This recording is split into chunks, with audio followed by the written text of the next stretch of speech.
Skip, let me start by saying this. I think this game will be a lot closer than people anticipate, and because the Cowboys are not built to take advantage of what Minnesota is really weak at, and that's pass protection. They're tied for 25th in sacks, tied for 27th in takeaways, but the Minnesota's offense is one-dimensional. So when you become one-dimensional, even an average defense can take advantage when they only know they have to stop one phase of your offense.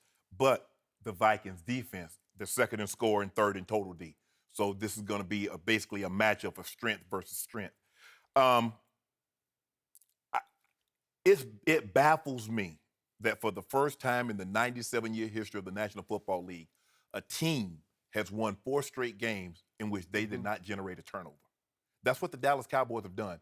They've won 4 straight games. The 97, almost 100 years, in almost a century, nobody has been able to do what the Dallas Cowboys are doing. And in that stretch, they've turned it over how many times, the Dallas Cowboys? 0. 0, thank you. Okay. And that's how they cancel out what you're talking about. Exactly. All right? So just imagine how good this Cowboys offense would be if they got an extra possession or an extra 2 possessions a game. But that also puts a lot of stress on them, Skip, because they know because their defense can't generate turnovers, we can't afford to give a team an extra possession or an extra crack at our unit either. So they're playing on maximum high-speed efficiency. How long can they keep this going? I believe they keep it going another night.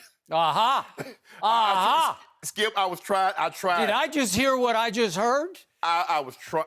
I was like, how do I rationalize picking the Minnesota Vikings?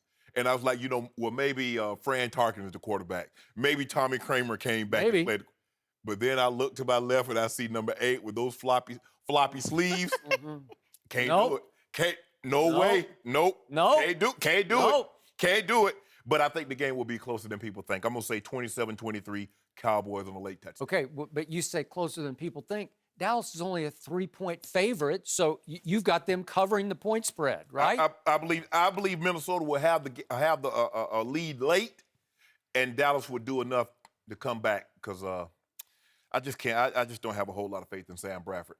I don't, Skip. Can't. You know what's funny about this? You have more faith tonight in the Dallas offense than even I have because you have them scoring 27. Yes. And I'll tell you in a minute how many I have them scoring, but it's not 27. Okay. I don't think this offense can generate 27 points against that defense. I have nothing but respect still to this day for that Minnesota defense. Are you losing respect for it? Do you believe they won't score 27 because they're playing in Minnesota or because of the defense in of itself? Both. It is, I don't know what the loudest venue is, but it's becoming the loudest venue. The Metrodome used to be, and I think they have recreated that scene in this place. Okay.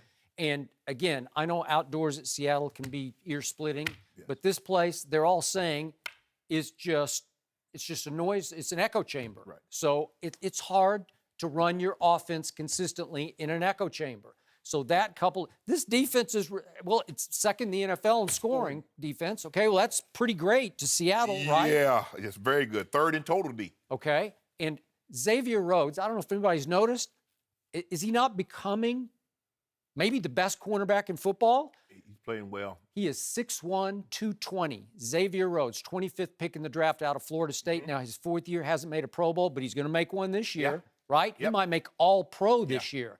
Okay, so again, Xavier versus Dez, can he not control Dez? I'm not saying he'll take him out of the game, but I think he'll control him. You think he'll have better success against Dez than Josh? Had I don't know. See, I never can figure out how many times Josh actually covers Dez. Right. Then I hear these stats. Peanut Tillman brought in stats. I'm like, God, that's not the game I watch, but maybe those are the stats. I don't know, but I will bet you Xavier Rhodes will travel. I assume he'll be on Dez start to finish, and he will make it hard on Dez Bryant. Okay, so you have officially now picked my Cowboys to win this game. It makes me slightly uncomfortable, I must admit, because there's some jinx factor. You're so wrong on your picks that if you're wrong on this one, it's gonna crush me. I almost wanted you to go ahead and pick the Vikings. Why do you just want me to pick the Vikings so you can come in here, they're gonna pull your Hall of Fame credentials because you picked wrong again. So have they pulled them yet? I don't know. I no, haven't. no. This I don't know Buzz. This I is- need to call Buzz. No, right?